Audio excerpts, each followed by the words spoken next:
Hi everybody, welcome back to the podcast. Today we're going to talk about why young footballers need to be playing in a variety of positions. We're going to look at it from a few points of view. So if you're a parent listening to this who is a little bit disgruntled as to why your child's being asked to play in different positions, we're going to explain why it's a good thing.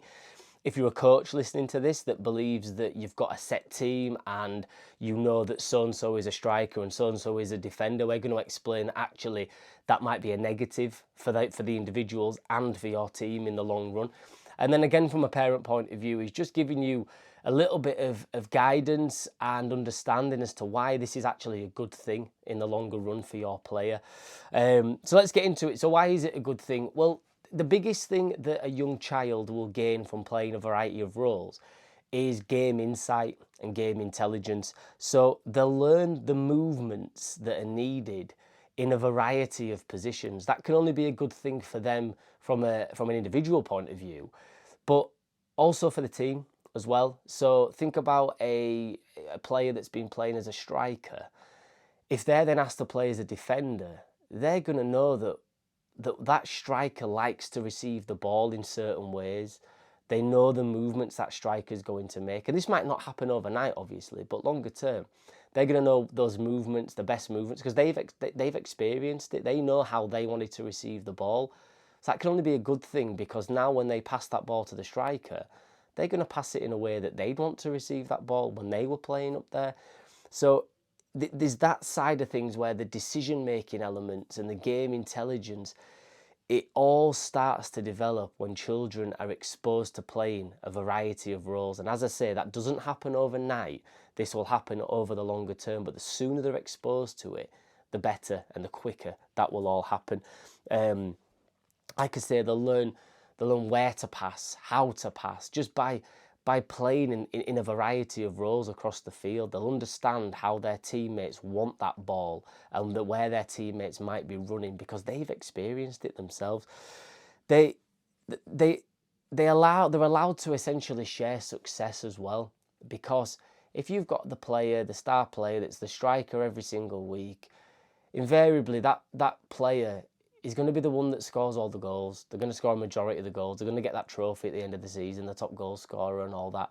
And by allowing children to experience playing different positions and everybody have a turn at being a striker, then they can all share in that success, because it is, no matter what we tell kids, the goals are the things that they all want. They all want to score goals, and yeah, we should be praising them for other things and rewarding them for other things across the field based on where they are playing that day. But allowing a child to experience scoring a goal is a great thing, and it allows the team to share in the success, not just one or two individual players.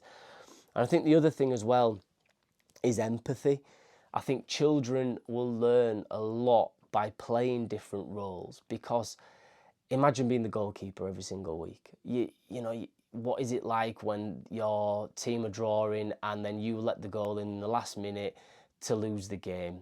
And if a child is allowed time to experience playing in goal and playing in defence and whatever else, they do develop some empathy towards those players. When they're then playing in a different position and that goalkeeper makes a mistake, they understand how it feels. They understand what it's like to play in that role. So it's a great thing from that point of view as well, from the empathy side of things. I think technically it's a good thing. So an example would be, if you have players that are, perhaps you've got one or two players that need to work on their passing, then it's not good enough just to be getting them to pass to each other at training and hoping that helps. A better option is to allow them time to develop their passing in a game context, in a match context. So put them into a position where they're likely to have more touches of the ball and more passing opportunities, perhaps a centre midfield. That child will only get better at passing a football in a football match if they're allowed more opportunities to pass the ball in a football match. So exposing players to positions that help their weaknesses is the best way to do it. If I'm a coach and I've got a team and I know that, I don't know, little Johnny needs to work on his left foot, then I'm going to put him in a position that allows him time to use his left foot more. And that would mean I'd be putting him on the left-hand side of the pitch. It sounds so simple, but the other option is I just get him to do nothing but left foot ball against the wall at home for hours on end. But that's not really going to help him when it comes to Saturday or Sunday morning football matches. He needs to be doing it in a game context. So this is what we're talking about. The technical side can be enhanced so much by allowing children to play in a variety of roles. If a child needs to work on their shooting, guess what position you should be trying to put them in on a Saturday or Sunday. If a child needs to work on their crossing, perhaps, then yeah, again, we're probably going to put them out wide and give them more opportunities to work on their crossing. Now, some would argue, yeah, but we don't want to do this in a match because, you know, we're focused on winning, blah, blah, blah. You know, that's another conversation. But certainly in training matches, this is something that could happen quite easily. Your training matches at the end of a session is allow them, if you're not going to do it in a proper match, then at least allow them to do it in training. Get them in training and move them around positions to allow them exposure and time in these different roles, because you'd be surprised just how much it will help them technically. My advice would be to do it in a proper match as well, because we should be focused more on their development, certainly in the younger ages. So allow them to do it in matches as well, in proper matches. Because as I say, there's a lot of technical, not just the tactical like we've discussed, but a lot of the technical side can come out from this.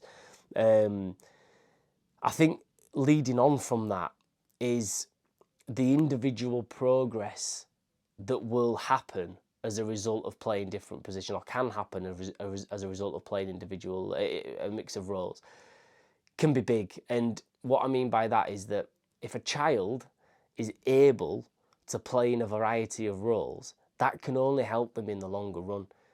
If they move on from your team, or if they move on to a different team, if they are asked to go for trials or whatever it might be, a player that can play in a multitude of positions is going to be in a much better position than that child that is pigeonholed into one role. I experienced this myself when I was at college.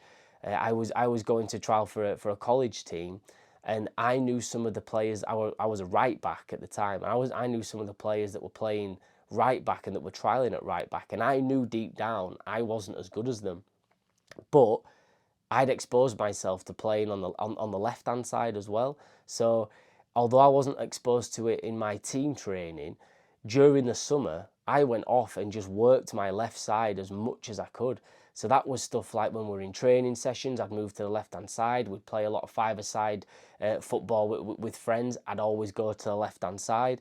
And it just allowed me to experience using my left foot more, but in a bit of a game context. And lo and behold, I trialled as a right back and a left back. And because I could play left back, I got in at left back for that season at college. So these things are not just for benefiting players now, it's going to be for the future. It's going to put them in a much, much better position when they're older if they can play in a variety of roles. They become footballers. They don't become right backs, left backs, centre midfield. They become footballers that are comfortable in a variety of roles. And think of it, if you're a coach listening to this, think of it from a team point of view. If you've got players that, you know, they don't have to be world beaters in every single position, but if they're comfortable and capable of playing in a variety of positions, then what does that do for your squad in terms of if you are wanting to focus on winning matches? You're going to be able to deal with injuries and absences so much easier. If you've got a star striker and they're the only person that can play striker, then you're not going to be in a great position if that striker's injured or is away for a few weeks on holiday, for example. But if you've got players that can play in that role, who can fill in because they're comfortable doing that, then you're going to be in such a much better position longer term with your team as a result of you exposing them to playing in a variety of roles. So it's something that we definitely say coaches as well as parents need to get on board with.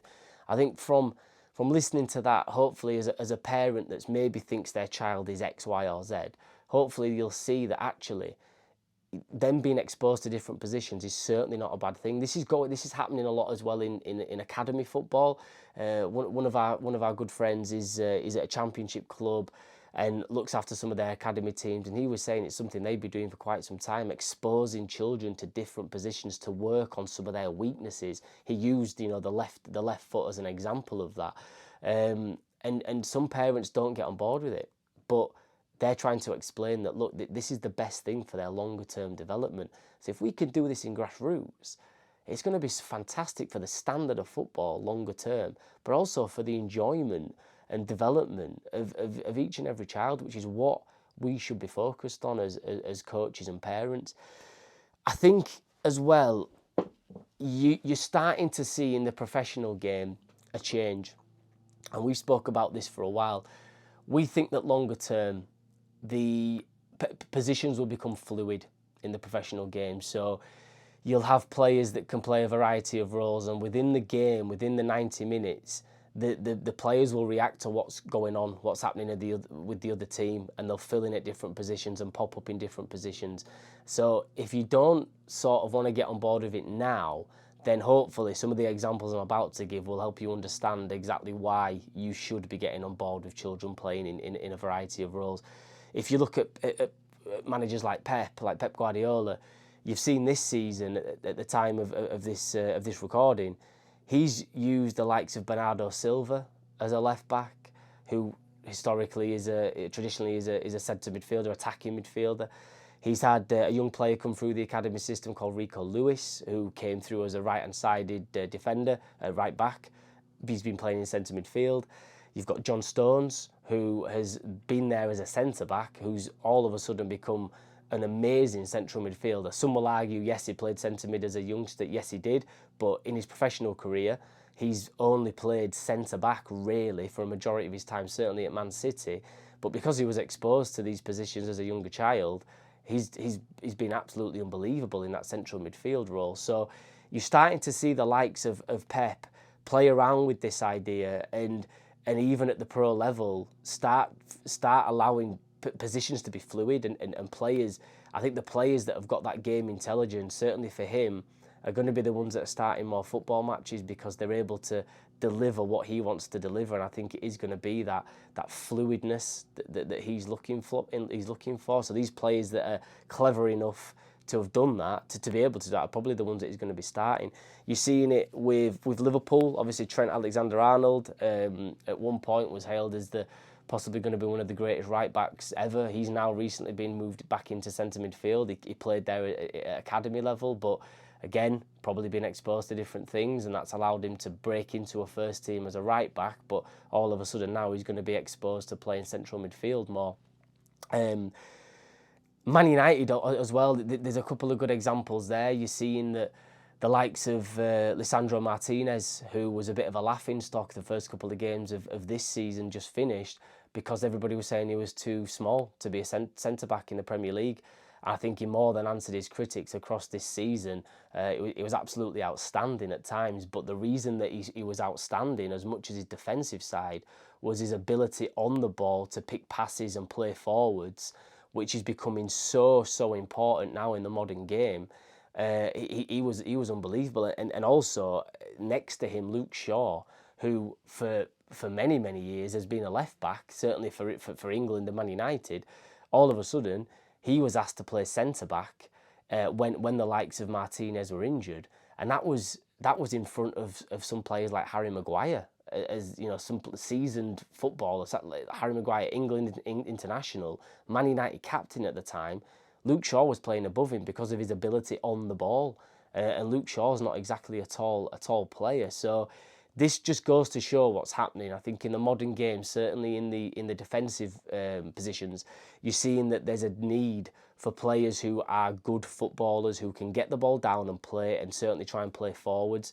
So players that are exposed to playing different positions, develop the technical and tactical awareness from that, they're going to be able to play those positions a lot better than somebody that's just being pigeonholed as a right winger or a striker or whatever.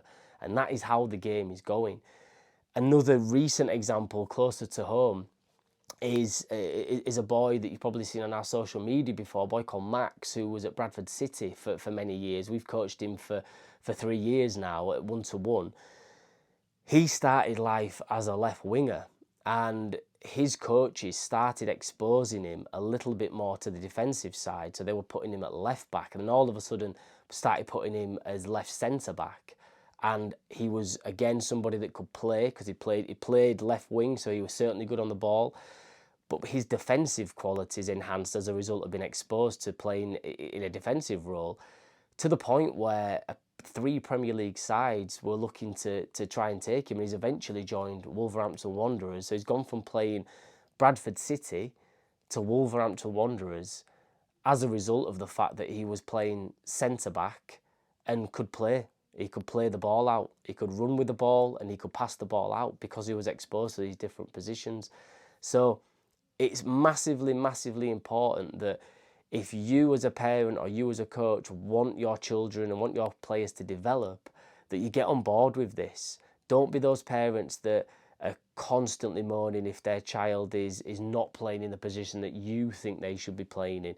If you're a coach listening to this, please just embrace development, embrace trying to get your players to improve by exposing them to different positions, because it'll not only improve them individually, improve their enjoyment. They get a chance of trying different things.